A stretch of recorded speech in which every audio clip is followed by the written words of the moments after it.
Hey guys, welcome back to Real Talk with Carissa and Jason. Before you listen to this episode, go over to Instagram and please follow us at Carissa and Jason, and then hop straight over to YouTube and subscribe to us at Real Talk with Carissa and Jason. We appreciate your support and we hope you enjoy this episode. But you know what I mean. Okay, sure. I actually think I sound like a man. No comment. Hey guys, welcome back to Real Talk with Carissa and Jason. What's up, y'all? We're just talking about our voices over here. You guys let us know. Do we have radio-worthy, podcast-worthy voices? The answer is no. Yeah. At least not for me anyway. You do. But I don't think I do, but I think you do. Yeah, you just looked at me and told me you have a man voice. Yeah, I feel like I talk like a man. I don't even know what to say about that. Okay, well... We're glad you guys listen to us despite us not liking the sound of our own voices. Welcome back to another week. Thank you for continuing to tune in. We have some exciting things to discuss this week. How have you been? I've been good. Yeah? Yeah, I've been good. It's been like, you know what? It's been one of those, the last couple of weeks now, it's been quiet. Mm-hmm. And in my world, when it's quiet, I feel like something's wrong. Yeah. So I've been trying to figure it out, and it's all good.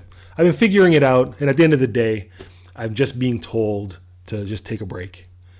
I think I've been given some time off just to be with me and figure some stuff out. Some time off, yeah. Clocking in for God every day. Yeah. And I think God just said, hey, you know what? Have a Kit Kat. Oh, okay. Yeah, take a break. You're not you when you're hungry. Have a Snickers. Yeah. So, I at first, you know me, I always feel like I need to be doing something for him, and when I go through these moments, then I start questioning everything, and I start trying to figure out what's going on, and where am I going wrong or whatnot. But nah, he just keeps telling me. He knows how I am, so instead of me getting to that point where I start freaking out and asking him what's going on, he's already telling me, just chill out, relax. Okay, before we get into our topic, I want to discuss this quickly, because what do you say to someone, for example, that is not necessarily working for God or doing this or doing that, but they're just in a period of their life where they're in kind of like a lull, like nothing is happening, things seem kind of like repetitive or maybe boring. Maybe something exciting just happened. Maybe they just moved or had a kid or this, that. But now they're in a stage where, like you said, nothing is happening. Yeah. What's your advice to someone that's like that, that's in that kind of stage? Oof. Wow. I don't know if I can give advice on that, because...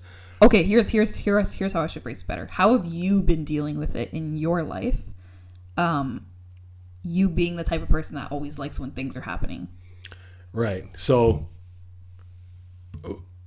But the difference is, in your question, is you asked me, what is the advice for people who are not necessarily, consciously doing what God is telling you to do, I guess. So that's what's throwing me off. So for me, my answer would be different for me than it would be for somebody else, because, as you said, every day I wake up, I try to live my purpose, and we've talked about what that is already. So when I feel like I'm not living my purpose, I feel like, not right now, but in the past, I have felt like something is wrong. So I think this can also be applied to people that are living the same thing but don't necessarily word it in that way. For example, like parents that just became empty nesters, and now they don't know what to do with themselves because they made their kids their purpose. Or people that are trying to start a business, but it's moving super slow, right? Yeah, okay. So it is their purpose, but they just don't almost define it as their purpose. They just see it as everyday things, right? Yeah, you're smarter than you look. I see. Okay. I'm a college graduate. Okay. Okay. So my advice would be to have a conversation with him about it. Okay. That's my answer. Simple. Yeah. I just don't know how everybody would take that. I guess that's why I'm hesitant in answering the question. Yeah.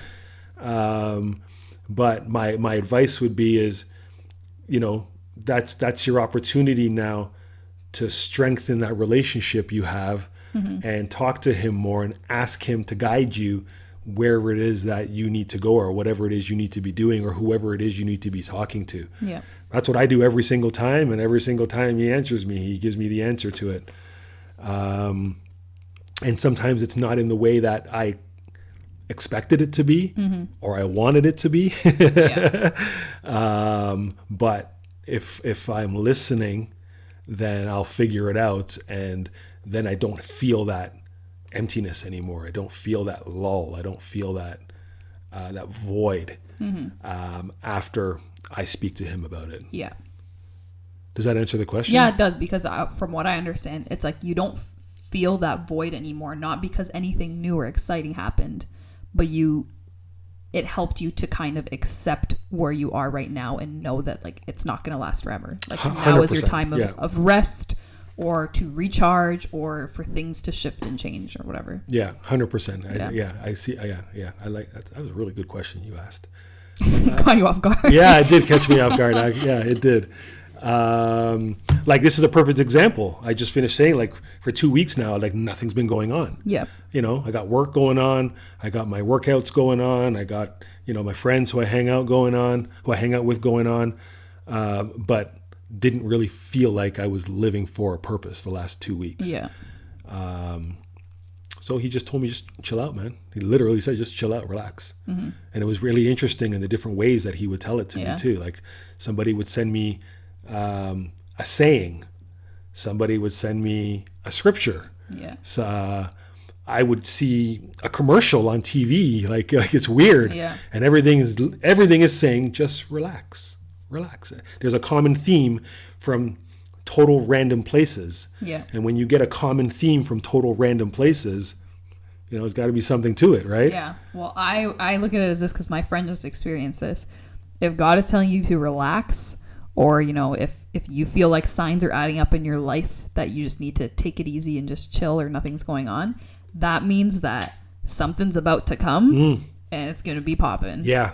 The calm before the storm. Yeah. So it's funny you say that, because I was just thinking in my head just now that the last time, this doesn't happen often, the feeling that I'm talking about, but the last time it did happen and I really didn't know what was going on or not going on, and I asked, and then I actually went to God and I'm like, yo, like, I don't know how many times do I not care about me anymore? How many times do I have to ask? Like, how many times do I have to ask? Like, what's going on? And God said, okay, here, hold this. And it got to the point where a few weeks after that, I went to him and be like, can I get a break?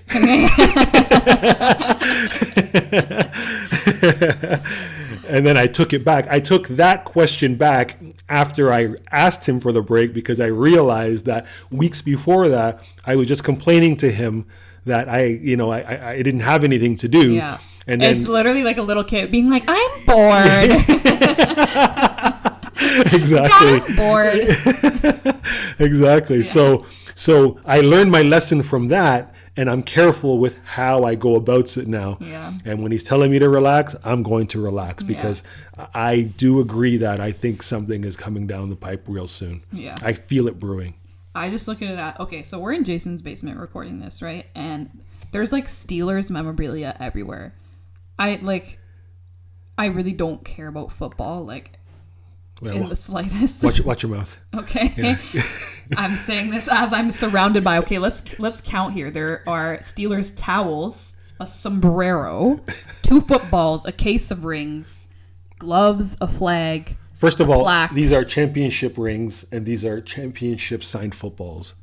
Okay, so don't say it like it's like a piece of paper. Signed, like replicated though, like you didn't get their autographs.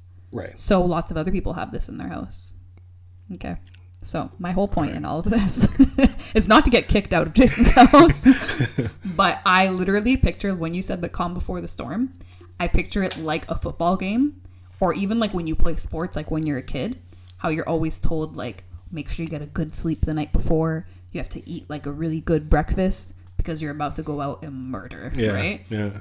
So I just want to encourage people, like, if you're in a time in your life where things maybe seem like really boring, because I've definitely been there, where things seem like you almost kind of like have no purpose, right? Have that conversation and talk, but also just know that you're sleeping before your football game. Your football game's about to come. Yeah, baby. And you're about to murder. Yeah. Figuratively speaking. But you need all the energy that you can get. You know what's cool about that is, it's funny that, me included, when there's a drought, right? You're in a drought for a long period of time. You're begging for help. Yeah. You're begging to end the drought.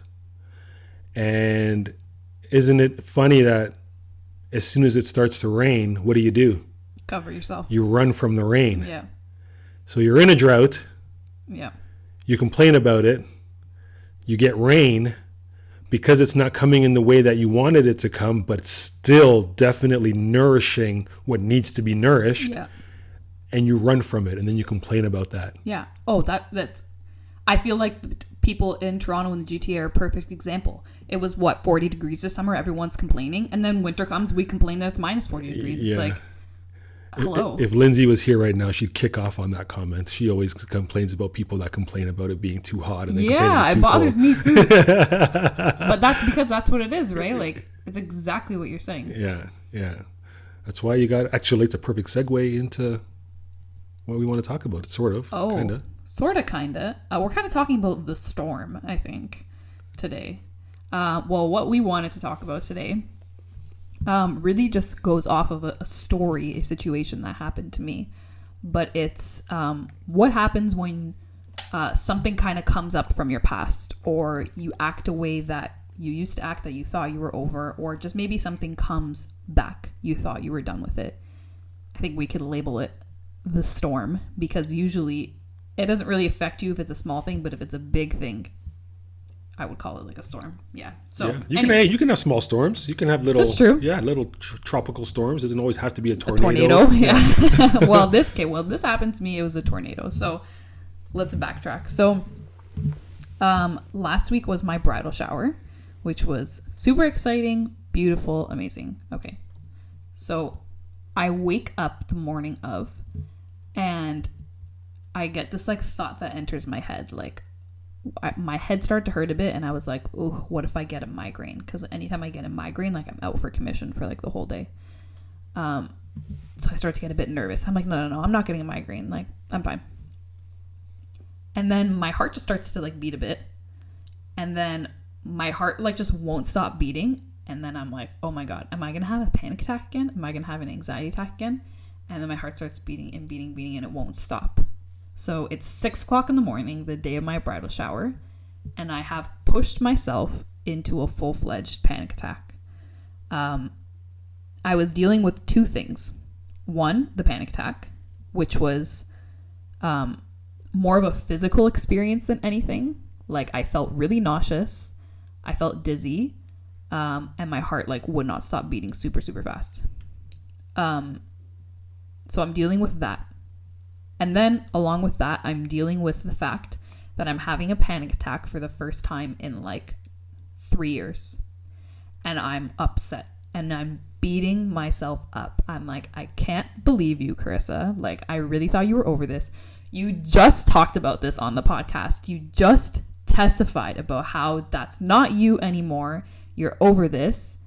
You're good. So for anybody who this might be the first time you're listening, maybe just like break it down as to this is something that you struggled with in the past, and then like the quick version of that. So the quick version of it, which I explained on one of our previous episodes, is in 2016, I randomly out of nowhere started getting panic attacks, and I was like, okay, this is great. They would last a long time. One time I fainted, I vomited like all the time. And it really just all stemmed from what the doctors called a generalized anxiety disorder, which apparently 1,010,000 people are diagnosed with. I went to a therapist, and she really, really helped me a lot. I gained very like practical kind of coping steps to get over it.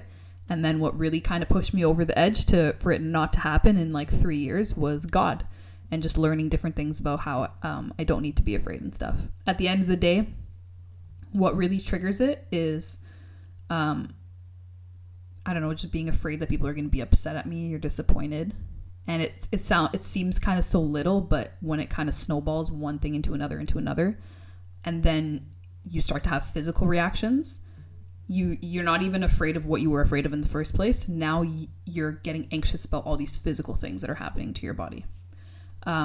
So to put it clearly, I know it sounds crazy, and I know when I'm experiencing it that it's crazy, and that's what makes it harder to talk about during that time. Is I know I sound absolutely ridiculous, absolutely nonsensical. Like there's no sense you can make out of it, which makes it harder to deal with because you don't know how to explain yourself and you don't know how you can be helped. There are nice people that want to help you, and you're just like I don't know. I don't know what can be helped right now. Just literally reach into my heart and make it calm down and reach into my stomach and untie the knots. So so that day It's really a difficult situation because, and I know so many other people experience it because you sound super, super crazy in the moment, and it's hard to even articulate what you're even anxious about. But that's what I think. This is from what I understand, not a doctor or any kind of professional, but from what I understand, when you're diagnosed with like generalized anxiety, it's almost like you can't even like pinpoint, oh, I'm anxious about this. It's like you have anxiety about having anxiety. And I know it sounds crazy. I don't think it sounds crazy. I just think for people that have never been through it, it would just be hard for them to relate or understand what it is you're talking about. Yeah. I don't think it sounds crazy. It's just hard to relate. Like I can't relate to it. So yeah, I feel crazy saying it. But I kind of like got over that. I was like, you know what? It's okay. Like I'm just gonna talk about it because I know so many other people experience it.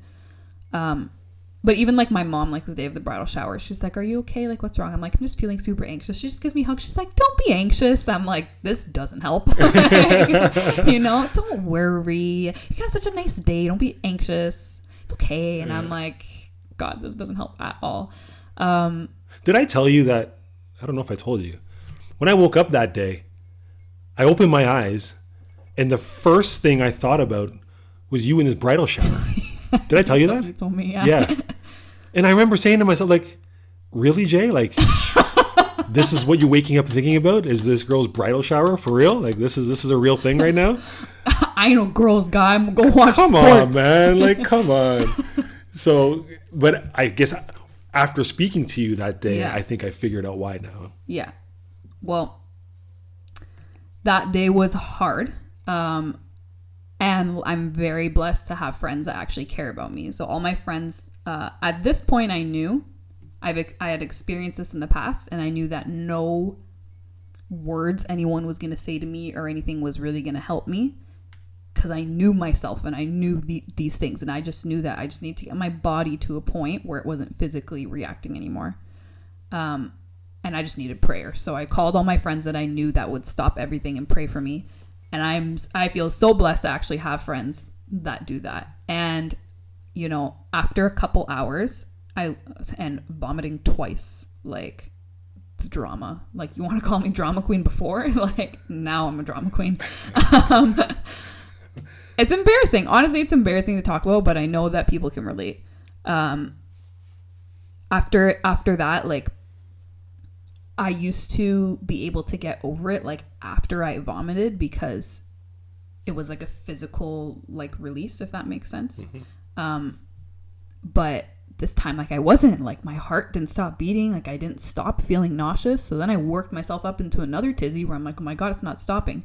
You basically get yourself into this headspace where you feel like you're going to be like stuck in this forever, because it's actually a trip, because you're trying to do everything that people say to make your heart rate slow down, but it doesn't work. So it's a real trip. Like, you think you're going to be stuck in it forever. Right. So, by the time I finally calmed down, like hours later, and then another couple hours later was when I was finally kind of like normal Carissa again. I was beating myself up like crazy. I was like, how am I like this stupid? Like, I thought I was over all this stuff. I thought like we didn't have to be here again. I thought this was a thing in my past. Again, like I said, literally just talked about this on the podcast. Like, I thought you were cool, Carissa. And I had to keep reminding myself over and over again that there is no shame. There is no shame put on my life. If I want to put shame on myself, that's my decision.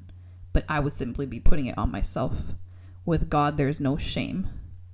And I had to really, literally say out loud and repeat that to myself, that I do not need to be ashamed and that I have grace on my life. And it was difficult, because even when I still look back at it, I still get frustrated with myself, because I think I'm the type of person, I don't want to say like I'm a full like perfectionist, but like I think I have those kind of like tendencies. So if I don't do something right, I get pissed at myself. Or I mess up something, I get really pissed at myself. We're our worst. We are our worst critics. Yeah. And what happened to me this year specifically was it was like 3 people told me, they're like, Carissa, you're, including you, said you're self-sabotaging yourself.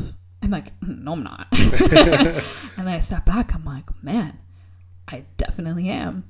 Even when it comes to anxiety specifically, people that may have suffered from like the same thing I'm talking about, not like situational based, you know what I mean? I have an exam or something.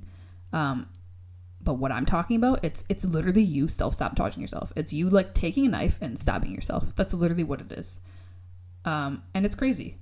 But I said all this because I wanted to talk about like, how do you deal with something when it comes up, like when you thought you were over it? The best word is like relapse, but I don't know if that's like too dramatic of a word. You feel me? Yeah, it suits you though. Yeah. You could say relapse. Yeah. But like, I don't even like claiming that, because it's like, I don't want it to happen again, you know? But I think that's just the best word that I can come up with to describe it. Yeah. I mean, just because you use that word doesn't mean that it's going to come up again, or if you don't use it, it's not gonna come up again. So what was, okay, so we'll get to the middle. We'll get to the middle of it, but yeah. What was the conclusion of it? My conclusion was that sometimes things do happen that you do not understand in that moment, but you will understand it later. That was one. Because sometimes you think that you could write a better story for yourself, but God is actually like, hold on a second. I got a better story that I'm trying to write. You need to step aside, little girl. Yeah. And it kind of bothered me, because I wanted my story to be, you know, this used to be me and I conquered this and now I don't experience this anymore. And it was that for a really long time. And then just last week, God decided to change up the game right after I talk about it on the podcast. But, you know, I think God is definitely trying to show me and understand that, like, we try to write these stories for our lives where we're like the superheroes. And that's just not like the situation all the time. And God's just like, I have a way better story in mind. So that's where my thought process comes from, where I don't understand the meaning of this right now, but I will soon. Just like 3 years ago when I was experiencing the anxiety, I had no idea what it meant back then. Wasn't even wanting to know what it meant. I just wanted it to be over. But then now I know the meaning of it, right? So I have faith that I will know the meaning or the purpose of it. And I also have faith that if I never know, that I could still have the peace that I need. But also just that there's actually this Bible verse. Okay, let's play the church organs here. I've got a Bible verse where Paul talks about like a thorn that's in his flesh. Have you read this? No. He talks about how his life was great or whatever, even though mans were in prison like all the time. Yeah. Talks about a thorn in his flesh, right? That's how he describes it as. that he prayed for God to get rid of over and over and over again. And the third time he asked, God told him, he said, "My grace is sufficient." He said, "My power works best in weakness." So I was just looking back at that and being like, okay, sometimes God wants to take us through something, right? Sometimes he'll want to solve it for us or heal it for us or whatever it is, provide that miracle, but sometimes he wants us to go through it. And those times are hard. Yeah. But sometimes he wants us to go through it. And they actually, I've heard this, honestly, someone will have to fact check this. Don't know if this is true. If it is cool, if it is true, it's really cool. So Paul's the guy that wrote most of the New Testament, right? Some historians believe that his thorn in his flesh, this weakness that he was talking about, was that he was actually like blind or partially blind or something. It was something like that. And he like wrote most of the New Testament. So can you imagine like having like a seeing problem and you're trying to write out stuff? Yeah. You know what I mean? Yeah. So this, honestly, it's cool. It's cool if it's true. Yeah. I really don't know if it's true, but it still provides a cool picture. Yeah. Right. The theme, the overall story is the same. Yeah. So what was hard at the end of the day, this is my last kind of thought on it, and then I want to hear your thoughts, is I thought it was something that I was over, and God's like, no, we're not over. We're still going through. And I was like, yikes. Oh, plot twist. Didn't know this one. Yeah. And I was like, all right, word up.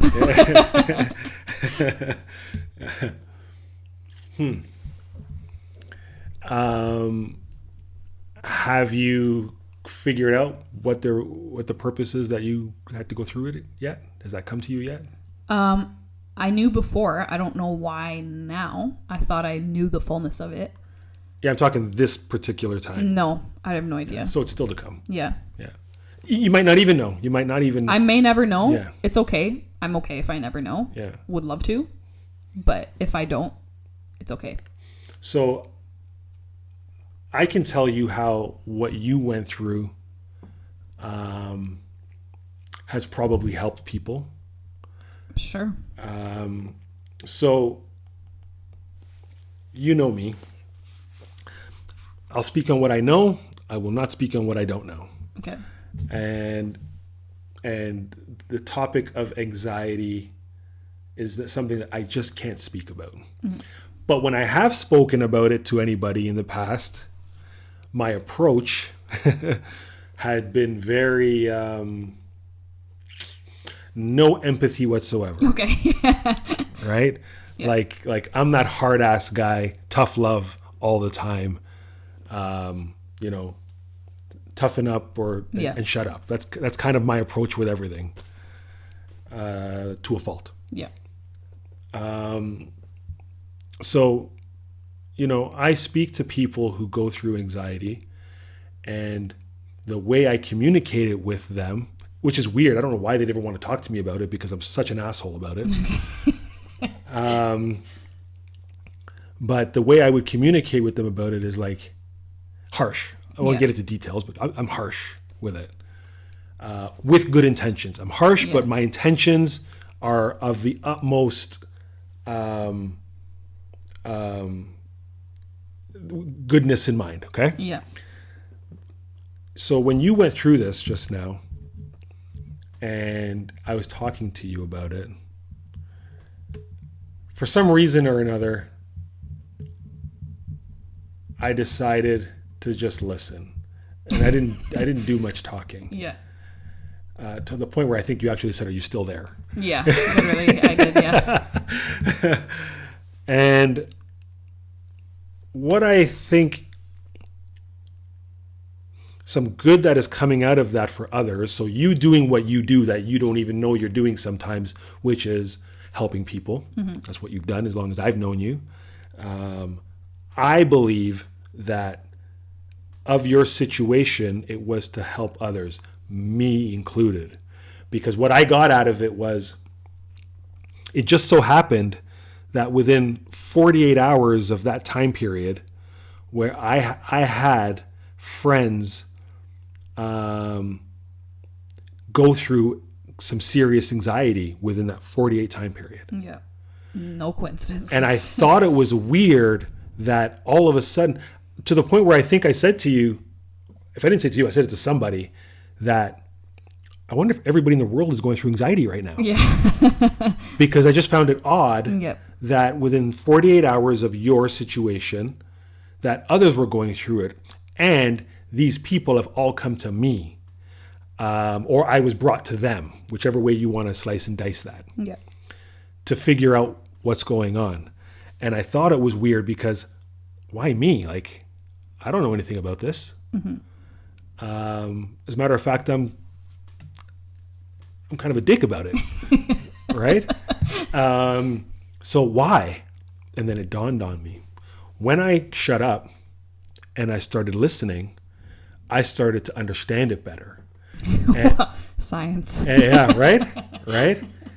And when I started to understand it better, I was able to communicate about it differently. Yeah. And when I was able to communicate about it differently,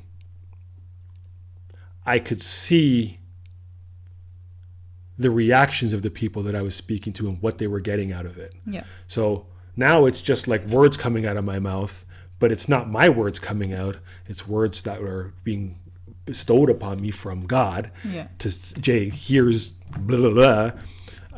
This is how you're going to help them. This is how you're going to be there for them. Even if you're not helping them, you're going to be there for them this way. Mm-hmm. And because all of this was happening in such a short period of time with multiple people, and all of these people I consider very close to me, most of them are very close to me, it allowed me to see things a lot differently, not a little bit differently. Mm-hmm. And I saw how whatever I said or didn't say helped the situation. Yeah. And probably more so what I didn't say, to be honest with you. Yeah. So what did you learn? I learned that anxiety is not something you can just turn off and on whenever you feel like it. Yeah. Like I thought you could be able to. Right? Yeah.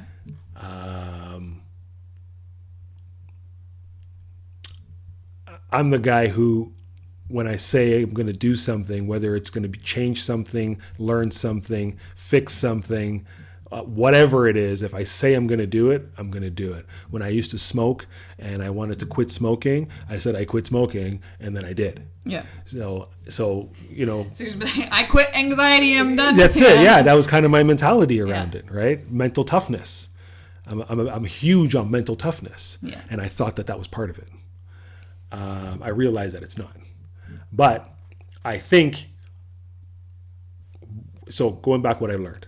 So I believe, and I think we've spoken about this in a previous episode, is that you go through this for a very specific reason.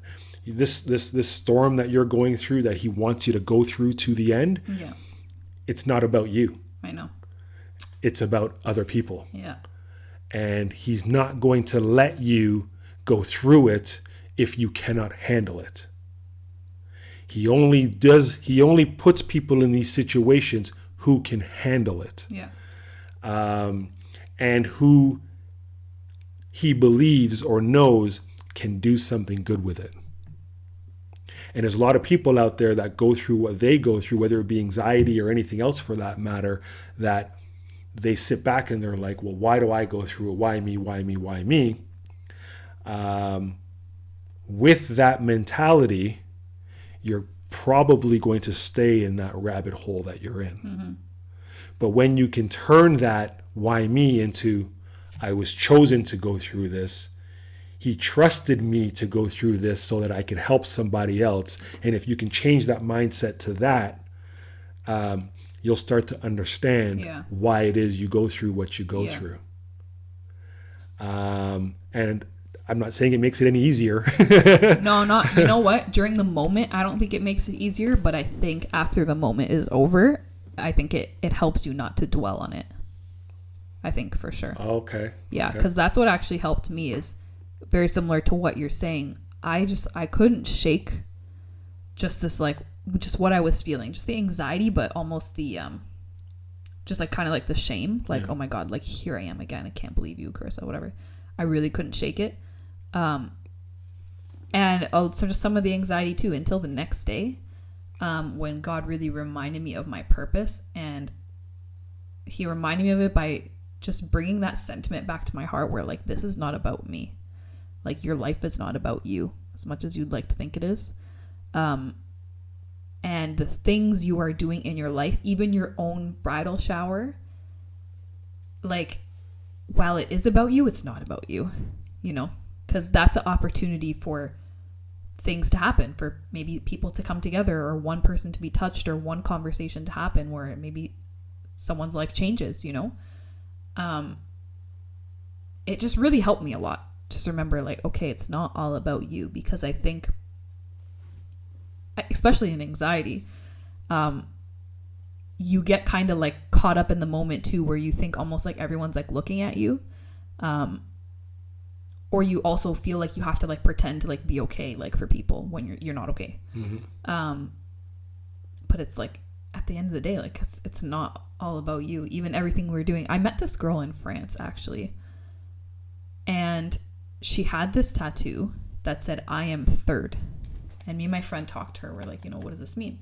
And she said, well, everything in my life, I like to remind myself that I am third. It's God first, other people second, me third. She goes, that's my motto for everything I do. And I really liked that.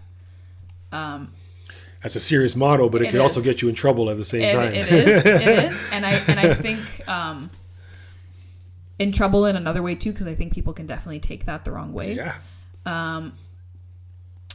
But if you look at it from the right eyes, of you're not letting people take advantage of you, you're not letting yourself be walked all over, you know, you're still enjoying your life, then I personally believe that that is the way that life should be lived. I agree 100%. Yeah. Yeah. When I said that it can get you in trouble, I wasn't saying that I didn't believe that motto. Yeah. I actually just said it so that people are aware. Yeah, I know. Yeah. Not to, you know, not to take it literally. Yeah. It's the right way to live. Yeah. But use your common sense. Yes, exactly. At the same time, right? There is common sense. Yeah, yes. Right.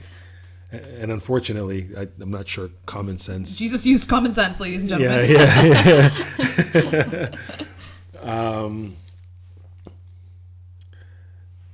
What was I going to say? I was going to bring up something about. So. Yeah, seriously. I just drew a blank.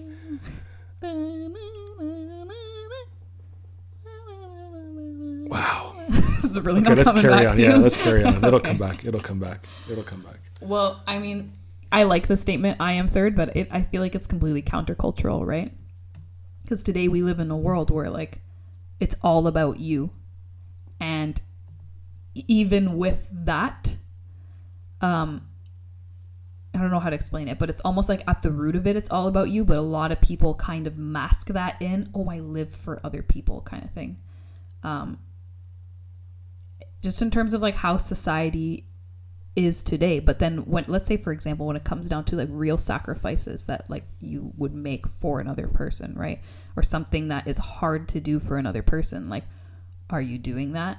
Like, living life where you are third, I feel like you are constantly humbling yourself, and I feel like it is not necessarily easy. But you can do it, and I feel like it's the right thing to do. Yeah, well, I it's not easy to do. That's an understatement. Yeah, no, for real. I would be a perfect example of that. I am the type of person where I am used to, it's common for me to get what I want. Yeah. It's very common. I'm trying to find the nicest way to be like. It's okay. This is real talk. Yeah, I'm just trying to figure out the nicest way to say it. And I don't mean to. I don't want it to come out arrogantly or ignorance, because that's not the intention. But things just work out for me. Yeah. Even when things are not the way I want them to be. When I let it go and everything unravels and we get to the end of it, it worked out better for my situation, right? And which is odd but not odd that I have an ego. Like I'm very egotistical. Okay. I really am. Well, again, this is real talk with Carissa and Jason. It is. We're humble and open and transparent. It is something that I work on every day. And actually, you have been a main person to help me work on that. See, you don't even know that. Yeah. This is the first I'm telling you this. Okay, cool. And it's because you showed me how Jesus humbled himself and how, he was Jesus and he God walking on earth. Yeah. And he's washing man's foot. Yeah. You know what I mean? Like, yeah, exactly. So when I'm hearing that now, as little as that is, that resonates with me huge. Yeah. And it helps me with my own ego. And my ego comes from like, I just want to do what I want to do when I want to do it. That's what I mean by egotistical. Okay. I don't mean like I'm amazing and that's not what I'm talking about ego. I mean like if I want to park there, I'm going to park there. If I want to go into that place and there's a big lineup, I'm just going to go into that place without the lineup, So do you feel like a better word is entitled?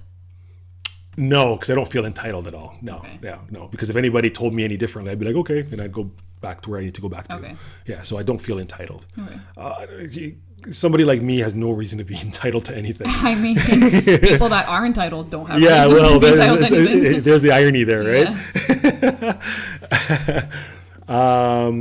But the ego and humbling and putting other people first is something that I strive to be better at. Mm-hmm. I think I'm okay at it. I think I'm getting better at it. I've always put God first. That's at least not always, but since I was 20 something years old, I've always put God first. But it's not until, more recently, like the last few years, where I'm trying to put people first. Yeah. And every day I battle. Every day I'm like, okay, Jay, you're going to do this right now. Yeah. And then I sit back and I'm like, oh, come on. And then I rally back and I'm like, okay, I'm not going to do that, because if I do that, it interferes with so-and-so, even if I don't know them. Yeah. Right. So, hey man, we all this is real talk. Struggle with our thing. Yeah, it's real talk. So what are you doing? Like, what's an example of something that you did practically that has helped you to be better at this thing you want to be better at? Something that I've done practically. It's very simple, and I already told you. It's all I think about. Whenever I find that I want to do something, or whenever I find I want to say something to somebody, because I'm outspoken sometimes, all the time, is I literally just think, yo, relax. Okay. Jesus washed the man them foot. Okay. That's literally what I think about. Okay. Yeah. Yeah. Hey, whatever it takes for you to get to where you need to get to, right? Yeah. And that's my thing. I probably think about that, I don't know, 5 to 10 times a day. You know what's funny is now I'm thinking this season that you were in of calm and rest and nothing happening has now, like you're saying, has actually taught you how to like listen better and how to kind of just like take a seat in a better way. Yeah. So God is already showing you some of the purpose to this relaxation time. Yeah, fair enough. Yeah, fair enough. And I like it. Yeah. I like it. Like, some of it too has to go back with, I'm trying to figure out, we spoke in a we did a couple episodes ago where we talked about asking if you're on the right path, if what you believe is what is actually true or not, and I feel like he's bringing some of that stuff up to the forefront too. Okay. And because everything is quiet right now, it's allowing me, because he knows my attention span sucks. Okay. Right? Like he knows who I am. Yeah. So he knows that there's certain things that need to be calm in order for me to absorb. Yeah. and there's some things that have come up that he's helping me work on in terms of, what I may have believed versus what is true, and vice versa. And it's because it's calm. Like there's nothing going on, but I guess there's stuff going on. Yeah. Right now. Yeah. And it's probably happening because when I go back to work again, whatever it is that I'm getting in these next, like in the last 2 weeks or whatever, it's going to help me with when that storm comes again. Yeah. Or maybe not storm, but whatever. The comes. football game. The football game. Thank Yeah. you. Oh yeah, I like that. Yeah. Going back to the field. Yeah. When the whistle goes, Yeah. then it's ready. I gotta be ready. Let's go. You made me realize something now, and it seems so little, but I think it's gonna make my life better. I think I need to stop rolling my eyes at people, because I think that's a way that I can put other people first. Because when people piss me off, I mean, like, not like, someone in the line. When people genuinely piss me off, if my parents say something or one of my loved ones say something, my eyes roll to the back of my head. And people have told me over and over again, don't roll your eyes at me. Like, and it's not just like a mom thing. Like, people have said, like, don't roll your eyes at me. Like, that's rude. And I'm just like, oh, well, you're just annoying. That's why I'm rolling my eyes at you. But I'm just thinking of like small things in my life where I'm like, okay, well, not doing that would actually be putting somebody first. Firstly, it's rude. Yes, I know. But people are annoying. Okay. But I don't know why. This is just coming to me now that it could be even very small things like that where you are humbling yourself. Yeah. So I'm going to try to stop rolling my eyes. Hold me accountable in like 5 weeks and see where I'm at. Okay. Okay. I don't see you do it, so I don't know how I'm going to... Maybe I'll just ask you. Just ask me. Yeah, I'll be honest. Okay. Yeah. No, I don't roll my eyes. See, it's kind of backwards how we treat our friends, like nicer than we treat our family. Because I don't think I roll my eyes at my friends. Well, there's a sense of comfortability there, Yeah. though, right? It's your family's always going to be there, so you can do... Let me rephrase that. The family thinks they're always going to be there, so they feel that they can do whatever and say whatever without consequence. Yeah. With friends, the friends come and go, so I guess subconsciously people feel like if I treat a friend a certain way that they'll just bounce and then that's it, that's all. Yeah. But that family member is going to be my family member, so Yeah. I can use them as a punching bag. I think some family members have that mentality, whether they know it or not. Yeah, true. Fair. Well, we'll check back soon on my eye rolling, and we'll check back on your washing feet. Yeah, my foot washing. Your foot washing extravaganza. Yeah, I'm looking. I'm enjoying that journey. I am enjoying it, and I never thought that. I always took humbling yourself as a sign of weakness. So, you know what? I didn't even realize it until right now. I never actually said those words before because I never thought about it. I never thought about what humbling yourself actually means. Now that we just got into this whole thing, now I'm actually thinking about it. And that's why, because I just asked myself internally, Jay, why did you feel like you could just do whatever, whenever, despite anything? And that was my answer that I just came up with in my brain just now, was that I think I took it as a sign of weakness. And we already talked about my mentality towards mental toughness. Well, so everything is stemming from that. It's a therapy session. It almost sounds like it, eh? No, but it's cool though. No, so we're realizing this is cool. Here's our process. Okay. We told people at the beginning of episode 1 that they're going to go through our life journeys and how we go through things and how we process things. This is literally in the past a 45 process. minutes. Yeah. This was literally, we just went through a real life process on how we try to make ourselves better. Yeah. Well, this was not premeditated. This was not staged. This is just us having a conversation. Yeah. And this is what came out of it. And I feel really, you know how I feel when we get off the phone? This is how I feel right now. Okay. I just want to turn the table over right now and say, amen. Hallelujah.